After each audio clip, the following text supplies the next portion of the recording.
Welcome to On the Payroll, my podcast about leadership, about project management, consulting, Salesforce, and all the really fun stuff. This week's podcast, on this episode, I've got Yvette Kempson, who I met when I did a talk at Women in Tech event up in Nottingham, and I found her to be super interesting, very engaging. Her history is just mind-blowing. One of these days I will have another conversation with her about how she got to where she is today. But today's episode we focus on end users and the journey of actually trying to get system and technology to work for people to make their lives easier. So without further ado, I invite you to listen in on our conversation with Yvette and myself. Thanks a lot.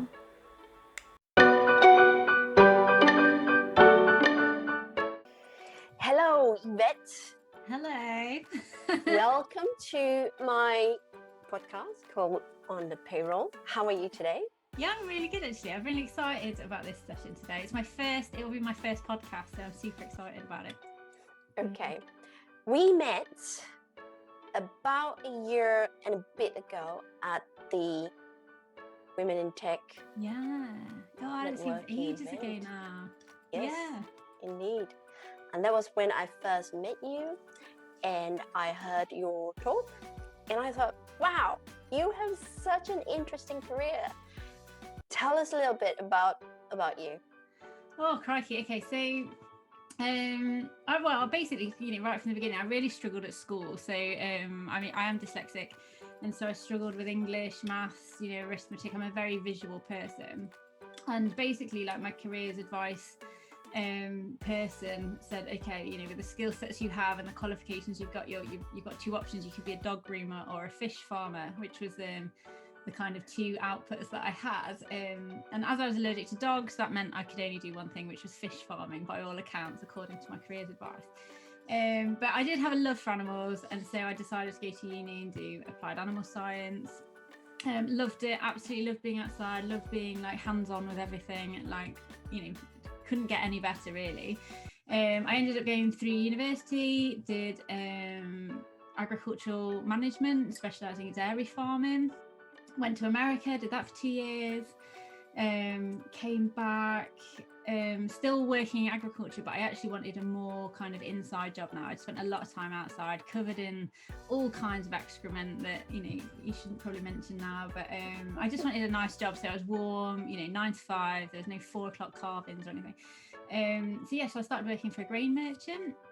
And that's when I kind of got introduced to IT as well. So when we were looking at their systems and processes, I started to get more and more involved in how can we improve this, because this is a problem all the time, rather than just fixing it, find the core root of the problem, stuff like that. And I started to get into that. And that's where my love for IT kind of joined in. And then, I just sort of went from place to place, moved to different companies, did different fertilizer, logistics, kind of all this sorts of stuff. And then since then, I've done all sorts, manufacturing, retail, let's say transport, and kind of jumped into all these different industries. And I love it, absolutely love it. So yeah, it's been quite a journey, but I've loved it. When you talk about all these different industries, what kind of role did you have there? Were you doing business analysis? So it's one of those things. So I kind of, when I came back from America, using that as an example, obviously I'd been out in agriculture for a while, so I didn't really have any office experience as such. I'd done some temp work at school and stuff, so I just kind of went in as an admin really.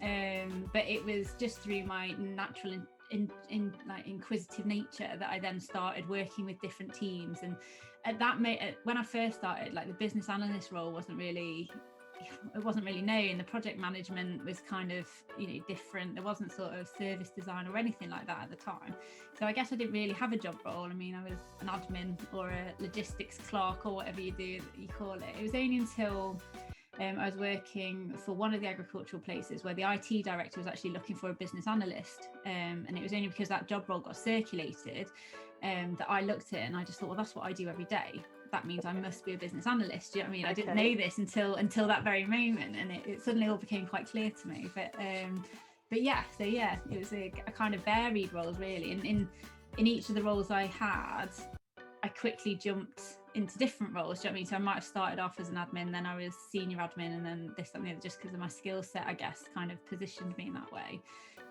But yeah, it wasn't until, I can't remember the year actually, I was officially a business analyst, if you know what I mean. But I've always done it. I've always looked for improvements and stuff, but I just never knew that was the job title. So you worked for quite a long time as within the end user environment, is it not? Yes, so. Yeah. I love engaging with end users. Like there's so many things you can learn looking at it from their perspective and stuff like that. I worked, and the reason this came about actually was because I worked for one company, and they were implementing a brand new IT system, and they were basically replicating the old legacy system into a new system, and they involved no users in this process, and they'd spent millions, and I'm saying millions of pounds in this system. And then I came on board and I had a look at it, and I was just sort of saying, oh, well, what does this button do that you're replicating? Oh, we don't know. Right. Have you spoke to anyone about it? No. Okay. So I then spent it must have been 6 months of really intensive interviewing with all the end users and stuff like that to find out, okay, what buttons do you use? What do you not use? Because we're developing them. And we managed to strip out 50% of the development work just by finding redundancies and stuff like that. And that really shot home to me that the end users are so important to the process, and even challenging them as well. So, just saying, well, why do you do that process and why do you need that, just to get an understanding of them. But yeah, user engagement is just, I love it. I absolutely love it. I really So you were working with end users. Yeah. And then you moved to consultancy for a bit. Yeah. So for me, I need to be constantly stimulated in that sense. So, I kind of get to a point with each company or each role that I'm in where I get to a level where they're self-sufficient, or they're as near to it as possible. And that to me is when I kind of start to get not lose interest, I think that's the wrong word, but I start to look for other challenges. And when there aren't those other challenges, then I sort of start looking elsewhere, or I hear someone mention something and my spider senses go off, and I'm like, oh, I can go and help those people. But yes, it's just a case of identifying where I can add the most value and the most help, I guess, in that sense. So I did consultancy for quite well. I love that as well, because you get to get insights into different industries and specific problem areas. But the downside of that as well was that you didn't kind of see the whole holistic approach to what they were trying to achieve. So you kind of problem solved that little bit, but you for me it was a bit like, well, what's happening to everything else? Do you know what I mean? So but again, loads of different industries, loads of different people. It's really fun, really. Yeah. Yes. So I think the pandemic kind of changed that slightly, and you are now working with an end user again. Yes. So the pandemic hit, and it was just when one of my larger projects had just landed, actually. So bar sort of getting involved in the testing and stuff like that, my sort of requirements and everything else had been delivered. So I've got a 6-year-old son, and it was just becoming very stressful at that moment in time, trying to facilitate homeschooling. My husband's self-employed, and trying to juggle it all was just really difficult. And we were all getting stressed out, and I just thought, oh, hang on a minute, there's options here. There's always options, so let's look at them. And then obviously with the furlough scheme being introduced, we were able to actually suggest voluntary furlough, and I said, look, hands up, the company could do with a bit of a respite in regards to resources, and I could do with the homeschooling. So I actually took furlough for 6 months, and I homeschooled my son and kind of kept the house in order. I think I lost my marbles sometimes during that exercise. I think we all did. Yes. But it was really good for me as well. I mean, I know the pandemic obviously is what it is, but I will never get that time with my son again, for that period of time. And it was, that was a really good sort of emotional thing for me. But yeah, it came to the end of that, and then due to the pandemic, obviously a lot of projects weren't starting or been extended to next year and stuff like that, so work was essentially sort of going a bit thin in the company I was with. And so they actually started looking at redundancies as well, and a similar thing really. I just thought, well, you know what, I'm quite confident that I can do something, whether it's pot washing at a pub, whether it's mowing people's gardens, cleaning, whatever it is, I'm quite prepared to roll up my sleeves and just get stuck in with it. And I just thought, you know what, it's fine. We're fine as a household. So I actually said, yeah, okay, I'll go for redundancy essentially. But in that case, it actually wasn't very long before my company, which lovingly reached out to some of their client bases, just saying, look, we've got a couple of these roles being made available. Would anyone benefit from them? And it was actually from a customer we had at the consultancy that I then moved over to do some contract work. Again, 6 months contract essentially, just to see if I can help them out. And that's when I then moved over to those guys. So yeah. So how does it feel moving from end user to consulting to end user? Well, the way I look at it is it's all end user based, and I know that sounds quite funny, but whether it's an internal user or an external user, someone's always having that end product, that end delivery. So regardless of who they are, whether they're a customer in a retail shop or whether they're the accounts manager wanting a new feature putting into the system, they're all users at the end of the day. It's just a different way of communicating with them, really. And the facilitation, obviously, being online has slightly changed. But yeah, it's the same thing for me. I don't really see too much of a difference, in all fairness. There is a difference in the way of working, obviously. So within consulting, you've got to put in your timesheets, for example. You could be a little bit more disciplined about how long it takes to do things. So estimations become a bigger thing.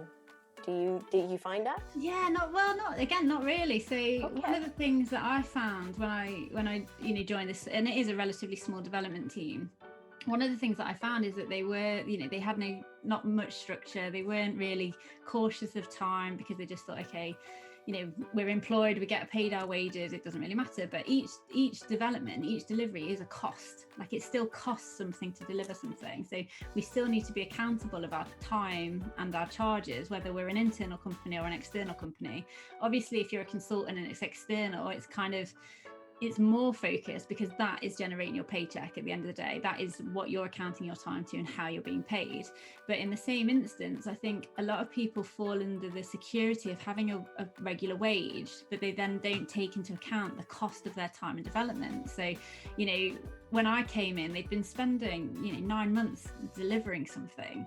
And I was just thinking, wow, we could have got a third-party app for that cheaper, that we could have synced in and stuff like that. So it wouldn't have been as much fun and you wouldn't have learned as much, but still it's that cost to benefit, isn't it? And I think whether you're in full-time employment within a company or you're a consultant, it's still as valid to take those things into consideration. No, absolutely. I can see where you're coming from. Do you, looking back at the different projects and different industries that you've been in, can you pull out a few favorite ones and talk about the more enjoyable projects that you've been on? And perhaps maybe draw some themes out of it. What made it really enjoyable? Yeah, I don't know, I suppose there's been a couple of projects that I haven't liked doing, probably more to the point. But I think, all the projects that we've had, I just love the people. Like, I've worked in some, and that's it's not necessarily the project or the outcome, it's the people that you're working with and how well that works. I've worked in some projects where the pool of experience and enthusiasm and stuff is so energetic that you just buzz every time you're in the office or working with these people, and you're so excited about the next delivery and what you're doing and the methods of delivery. I mean, as I said before, I'm very visual, so the more pictures and doodling and kind of brainstorming activities that we can all do collectively, it's just really like a really energizing environment for me. Whereas some of the other projects, if you're sat down in a boardroom and you're systematically going through certain things and it's just the energy levels are low, you've got people that are argumentative and I'm all about challenging ideas and stuff like that. But when people, obstructive people essentially can cause issues, and that's when I find the projects or the team's quite draining, and it becomes hard work, and it's you don't feel that energy in the buzz. So for me, it's definitely the people, and it's definitely the environment as well. You can work in a shoebox and have amazing outputs. It doesn't have to be a swanky office or this, that and the other, but at the same time, you've got to have that kind of environment that allows you to be yourself as well. Do you know what I mean? Like, I remember a time when I was thinking, oh, what am I going to wear for work? And so I was thinking, suit, tie, again, this is a little bit further back, and you end up feeling quite restricted and you're not yourself. And so that to me has also has an impact on your work and how comfortable you are in yourself. And then again, in some of the teams, you can have your blue hair, you can have your jeans on, you can have this and that again makes you relax, makes you more open to stuff. So yeah, I think it's the teams and the environment really play a huge part for me in projects. Not even the projects really. I mean, you can tell me to design a bin waste product and I'll be like, yeah, as long as the team's great. I totally buy into that. So looking at, again, just what I want to focus on is a little bit more on the consulting side. Yep. So in an end user company where you're there, the team and you're working on different things, then yes, when you've got really great people around you, then the environment is very conducive to exciting, looking forward towards the next challenge. But let's say in a consulting environment, a consulting partner, where you do have, let's say, I think Origen was a company that had a lot of vibe when I went there. It was so colorful, it was so cozy and warm, and everyone was great. So I can see and I can feel that vibe already. So you've got the same people who are great at what they do and you connect and vibe. But then the thing that's different are the clients and the projects. So where I want to get to is looking at the projects that you've had when you were working in a consulting partner. What are the things that you can differentiate between what makes an enjoyable project then and a not so enjoyable project for those that didn't go so well? So I'm putting a constant where it's your team, you're in the same team, but then the undulations of the more fun ones and not so fun ones. What are the themes that you can draw out in the variables that yeah, I mean, again, like, I'm a big one on the people in a sense. So if you're working for, say, you're unknown, it's just making sure that the collaborators are the right people. So it's making sure that you've, not necessarily, it's not necessarily the higher up they are, the more valid their opinion. It's about understanding, the people that are really going to add value to your discovery piece or to the project management piece side of it, and just making sure that you've got those right people in the room, if you know what I mean, to make those kind of decisions. Again, it's difficult to say because, like, I would say in ideal scenario that the company that you're working for has everything to hand. They've got they're quite good with their time management. If you ask for things, the response rates are good and that kind of thing. But that's very hit and miss as well, depending on who you're with. But it's just making the most of what you got, and it's understanding the limitations of each client as well. So not everybody is the same. Not everybody has the same energy. Not everyone has the same outputs and stuff like that. So it's really understanding that client that you're working with at that time to make sure that you're working to what they require as well. I mean, I'm very visual, but I've worked with companies where they don't want doodles, they don't want pictures, they want spreadsheets, they want all this other stuff. And if that's how they work, you have to adapt to that, and you have to, make allowances for that. There's a bit of education in there to kind of try and show them benefits of other ways, but if that's the way they work, that's the way they work, and you've got to adapt to that. You've got to go, right, okay, this is how we're working, because that's how they work, and it's got to, ultimately you've got to work together, haven't you? So indeed. So I understand you're a Scrum Master as well. Yes. Do you buy into Agile, and is that something that you? Yeah. So I'm a huge. Again, I don't really like labels as such. Okay. It's one of those things where, like, I'm a bit like whatever works. Like, so there's elements of Agile that I absolutely love, and the daily stand-ups, the kind of the way of delivery, incremental, collaborative and stuff like that. I love that kind of stuff. But at the same time, each project is different. So I can see where waterfall methodology would be more beneficial to some projects than others. But I also love design thinking. I also like visual representation. There's so much out there that I wouldn't say 100% right, we are working Agile and that is it, because there's so many benefits from other methodologies that you can adapt and learn and kind of create your own way. There are problems with that, so you can essentially create a beast if you start to try and use too many conflicting things.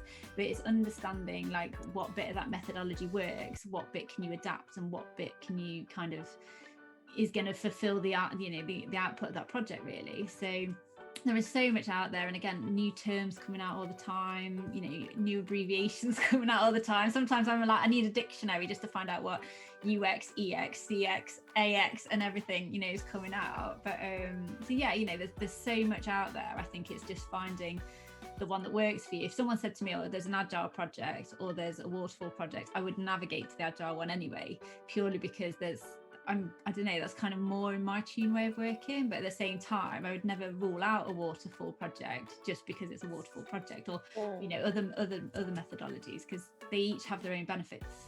So I'm loving this conversation, by the way. Yeah. So from a consulting point of view, yeah, we generally have to adapt to what the clients like, the culture and the kind of project and the product that we're trying to deliver. Yeah. If you were hired into a company to say, right, I don't think there's a role for it, but let's just make it up. Yeah. You are going to be the initiator of projects.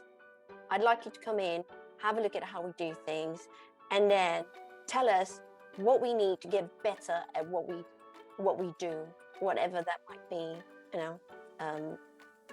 bakery, franchise, or whatever. How would you, looking at all the things you know, and I love your visual doodling as well that you post, how would you put together your quilt of tools and methodology? And we don't know what the company's like, so you come in, it's your first day.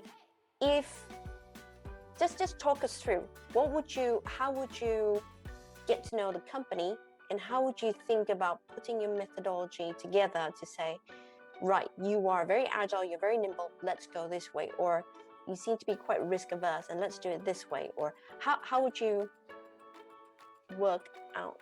Well, the thing is, and this is what happens with each of the companies I go into, because even if I'm employed for a specific job, that's not in my nature just to sit there in that box and just do my thing. Do you know what I mean? So with every company I go into, I always do kind of like a bit of my own self-discovery, in the sense of like, I want to find out what this company's like. I want to find out what their way of workings are, what their pain points are, what their issues and stuff are. So I do, like, essentially when in any company, I do a bit of a sort of discovery for myself. So I sort of interview people is my number one, and it's kind of really informal for me. It's just a case of, okay, we're just here to have a chat. What are the problems? What are your pain points? And I write that, document that down however it suits me, because these are my notes. So whether it's doodles, whether it's lists or stuff like that, maybe it's a bit of a process map, whatever helps me have an understanding of that company, that's essentially what I do. And again, you'll find out, because it might be that some of them are risk averse, but some of them aren't. Some of them need documentation, some of them don't. And so it's understanding that balance and what the consensus is, really. And so yeah, I'll generally go in informally and start doing those interviews and stuff like that, and then start asking some of the questions that again really help that process. Like, do you have your processes documented? What information do you have? Do you have meetings regularly where we can feed this information back in?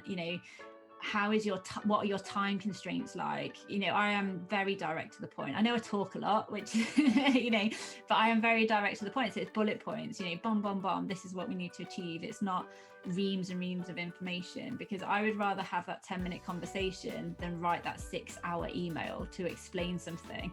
And for me, interpretation is a huge thing as well. So understanding.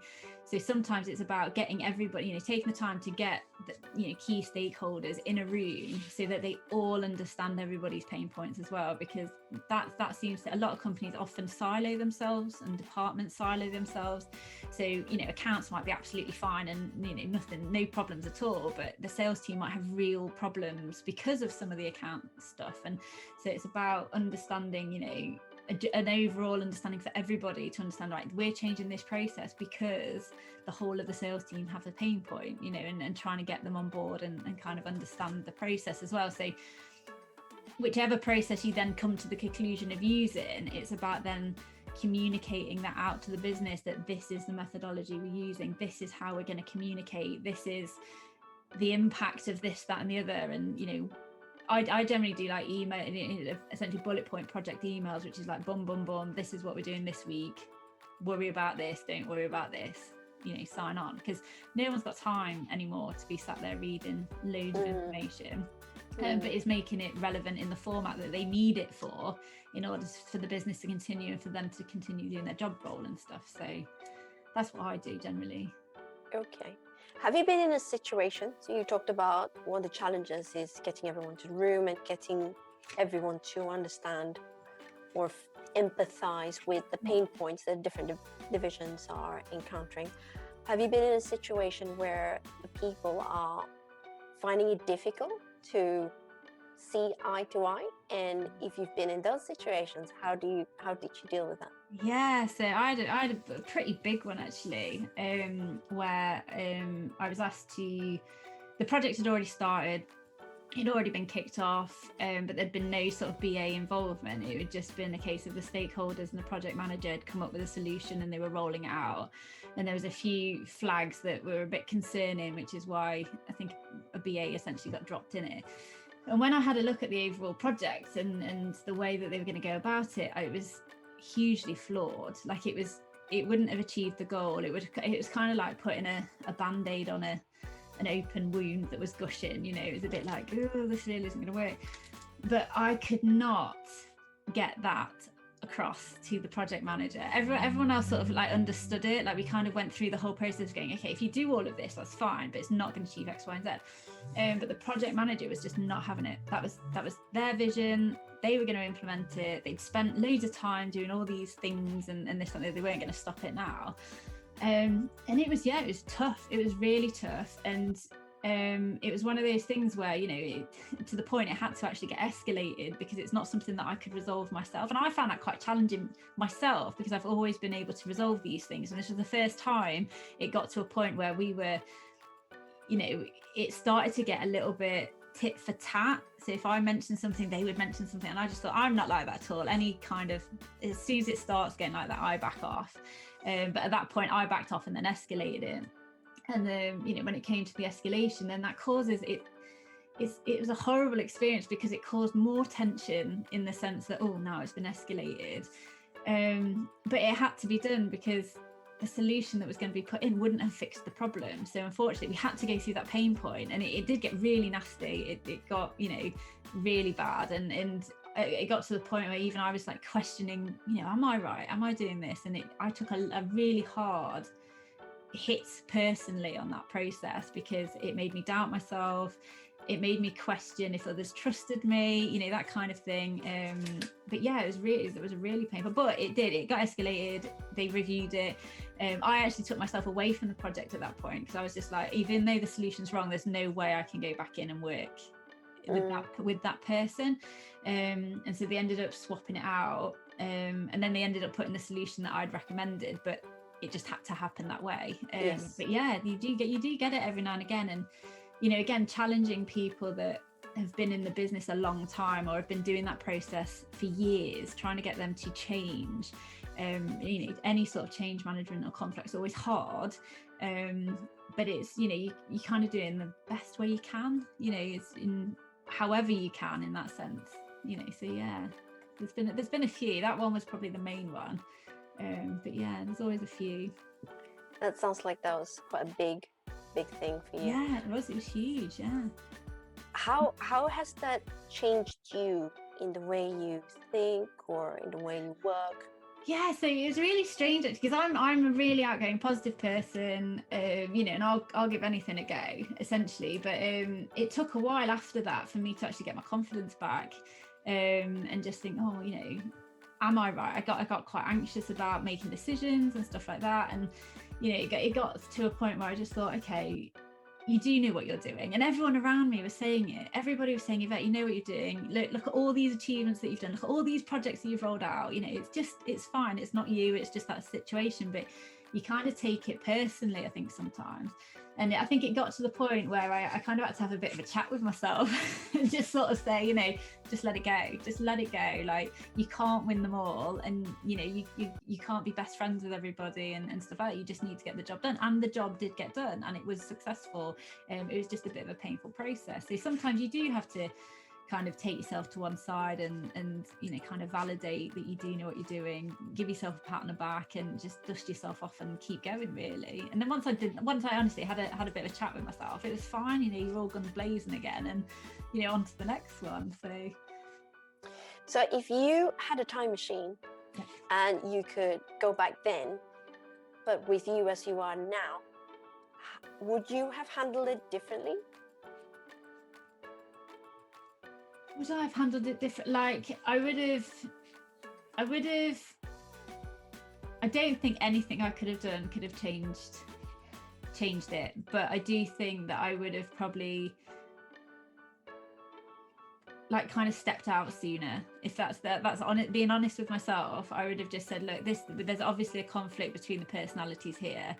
I'm not the best person to sit in this, and I'm gonna get someone else in. And you know, it was one of those things that I could have said, yeah, fine, just go with that solution, and just gone and rolled with the punches, and that project would have been fine. No one would have fell out in that sense. But I couldn't have done that to myself. I couldn't have let the wrong solution be implemented, because I just can't do that. And so if there was any advice I would have given myself, it was just like, this is not the project for you. Just step out, let someone else deal with it. Because, you know, I don't know, like speaking to other people, they, you know, even they said, wow, we wouldn't have stayed that long, or we wouldn't have been able to cope as, you know. So again, that's kind of a merit to my strengths, but at the same time, it did have such an impact on my life, and you know, an impact on my self-belief and stuff, that I think, honestly saying, I should have just stepped out of that project. That was not the project for me, and I should have just stepped out of it, in the sense, not even the project, just the conflict, really. Like, I just couldn't work with that person. I think it was quite evident early on, but I kind of pushed through it, because I was so adamant not to put that wrong solution in, that I probably should have just stepped out. Yeah. Would you have escalated it sooner? Yes, yeah, and that's what I'm saying. I would have just got to there, seen the solution was wrong. You know, after essentially the first challenge where I thought, this is a little bit off, I should have stepped out and escalated it, and just said, right, this is not for me. This solution's not fit for purpose. You know, blah blah blah. But I would have just said, and I don't think I can roll with this because of the attitude that I'm already getting. If you know what I mean. So there was no way that you could have escalated it sooner, somehow have it resolved above you, and still finish the job. You don't think that was a... No, I mean, it was really, like, the problem was, it was GDPR, so there was a deadline, and we were already late to the party. We was way late to the party, and I think a lot of companies found themselves in this position.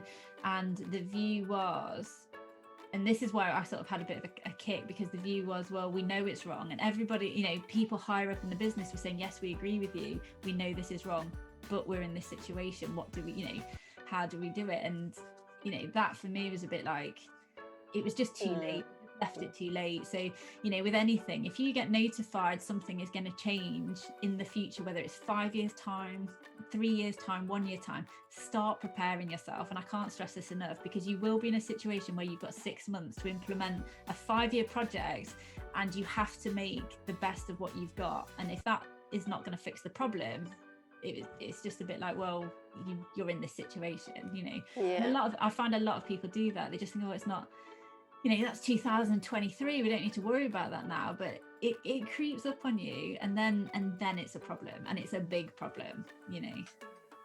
Absolutely. I was just talking to someone else about, going back to Stephen Covey, I read his book on the time management and the quadrant.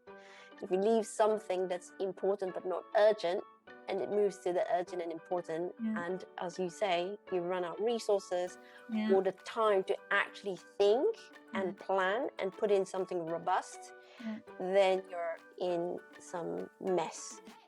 And it is, it's like, you know, if you've got a hole in your boat, if you know in plenty advance, you can start, collecting the seaweed and plugging the hole. Do you know what I mean? And it'll get to a point where that's whole, you've got loads of seaweed, you're not going to sink for a very long time. But what happens is that people just leave it, and then the hole gets bigger and bigger and bigger, and then it don't matter how much seaweed you collect or how much resources you collect, you're just still going to sink. Like, there's no other way, you are going down. So yeah. So we were talking about this challenging project and this one personality who had a vision and who refused to listen to other people, and that was a personality you found difficult to work with. Mm-hmm. Are there any other traits or personalities with the client that you are working with that you think this person is going to be quite hard to work with as well? Is there any that come to mind? So yeah, and I mean, everybody, it takes all sorts, doesn't it? So I've kind of been on the other extreme, where someone has been so enthusiastic and so energized and so they come up with some ideas, and it's just too many, to the point that you're just thinking, okay, wait, let's get them all done, and then they'll go away and they'll think of some more, and then they'll go away and think of some more, and then before you know it, they've already done a prototype, and you're just thinking, whoa, let's just think about it, because again, sometimes it's the holistic view that some people don't understand. So even though they've come up with this perfect solution and it's going to solve the problem, and they've already done a prototype and it's going to be amazing, it's just like, well, okay, but what impact does that have on the rest of the business? Let's just stop, think about it for a second, have some of these ideas and trial them, or investigate them a little bit further before we start ploughing in, because otherwise the other thing is you end up with so many ideas, you don't start any of them either. So and again, it's about, because I'm never one to dampen anyone's enthusiasm, because I think that's incredible. You can't kind of breed that in people. It's really hard to get it out of people, let alone start squashing it. So but it's just about kind of redirecting some of that energy into focusing on one thing, and so it's about how you manage that person, and again, it's a completely different way, but that has its own challenges as well sometimes. So but there's all sorts, isn't there? There's all sorts of people and all sorts of ways of managing them, and all sorts of problems you have with everything. So, what's your go-to strategy in managing somebody you find difficult to work with? Just like being 100% honest. Like if you can't be honest with them and have those kind of frank conversations, there's kind of ambiguity in what you're trying to achieve, or they don't quite understand, or you don't quite understand where they're coming from. And so it's about having that complete open, having that environment that's psychologically secure, so that you can say anything and anything, and it is what it is. No one's trying to pick fights, they're just trying to resolve the problem and stuff like that. So for me, it's just about being honest. And if you're having a bad day or a bad moment, or something's happening in your personal life, just, I'm not saying announce it or anything, but just make people aware of it, because that can then help them work with you. Do you know what I mean? If they know you're going through a particular tough time, they can just be a bit more aware of that sort of thing. So just being honest about where you are, and again, if you don't know something, just stick your hand up. Like, nobody is born knowing everything, and yet there's a lot of people that because I'm chief finance director of whatever, I need to know all of this stuff. Like, put your hand up. It's okay not to know. We will find out together. Do you know what I mean? And that's something that I've come across quite a lot, that people, they don't want to protect, like, they don't want people to know they don't know. And I'm a bit like, I don't know, I'm sticking my hand up. And sometimes I know that people don't know, so I stick my hand up anyway, just because if they don't, I will, and then I'll find out the answer, and then we can all breathe a sigh of relief, because we kind of open that channel. So again, it's that sort of open and honesty that and it really helps the team, really helps the projects and stuff, with people just adapt that kind of mindset of just being honest. 100%. This segues very nicely into the wrapping up. And you were talking about just putting your hand up and letting people know if you're having a rough day, so they know how to approach you. And I came across this actually interestingly not too long ago, although it's been around for quite a while. It's called a user manual, where what I read was this high-level executive would pass this document to his team and say, this is how you work well with me. A series of questions which he answered. So I'm going to ask you a few here. Yeah, okay, cool. You may or may not have thought about it before, but answer the first thing that comes to mind. Right. What are some raw, unfiltered truths about yourself? I am very direct. I am dyslexic and I can't do mental arithmetic. So if you start asking me questions about adding things up, there's no hope there. And likewise, if you're writing something on a board and you're asking me how to spell it, I won't be able to help you there. That's why I'm so visual. I'm like, just draw an apple. I don't need to spell that. Do you know what I mean? That sort of thing. But yeah, and I am very to the point. So, don't send me a massive long email, because I'll ask you to condense it into bullet points, and it's just kind of get to the point quite quickly with me. Really, that's mine. With that, how do you absorb the nuances then? If someone writes you an email that's got bullet points, a lot of context and nuance would be missed out. How do you make sure that you don't miss something out? But this is it. So I will always, over reams and reams of emails and content, I would rather have that conversation. So I'd rather people list the bullet points for discussion and understanding than try and get my understanding by reams and reams of text. It's I need that clarity for myself, but also you also, by doing that kind of technique, I find that you actually wheedle out more of the worms, if that makes any sense. Yes. Stuff that they didn't mention in the email that you have that conversation with. Yes. You get extra points, I like to think. Got it. I like that. So bullet points for the meat, and then the conversation for the colouring in the picture. Yeah. I like that. I like that. And what are you great at? I'm great at talking. Like, I do it a lot. So I also do sign language as well. So, even if you're hard of hearing, I can still communicate with you. It's fine. But yeah, I love talking. I love finding stuff out. Whether I'm stood at a bus stop, whether I'm, sat in a boardroom and stuff like that. I love engaging with people and understanding their pain points and that kind of stuff. And I'm pretty good at kind of building relationships quite quickly. And I think that's because I'm quite open. Like, I will be the idiot in the room if it means that everyone else can relax. It's that kind of, I'm kind of confident in myself that I can kind of get away with it. But yeah, talking and stuff like that, and getting people to open up, I seem to be able to do quite well. So what are your flaws then? What are my flaws?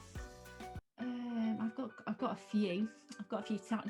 Sometimes time management can get the better of me, especially if I'm in a workshop. I'm just like, let's continue, let's go on. We've got all day, and we haven't. And again, sometimes I do take things a little bit personally. Like, sometimes if I get an email and I'm a bit like, oh, I didn't mean, I kind of do take that a little bit personally. But again, I think I've adapted to ways of managing that now. I think I've kind of like older, wiser and more mature, well, maybe not mature, but older and wiser to that sort of feedback.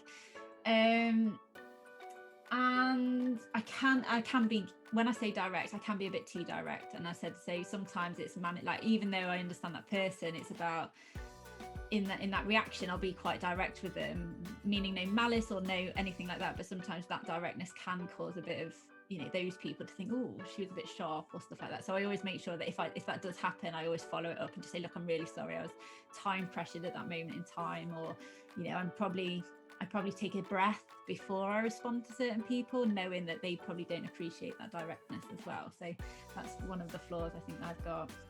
Oh, okay. So if you were managing a team, what are the kind of behaviors or kind of things that you won't tolerate?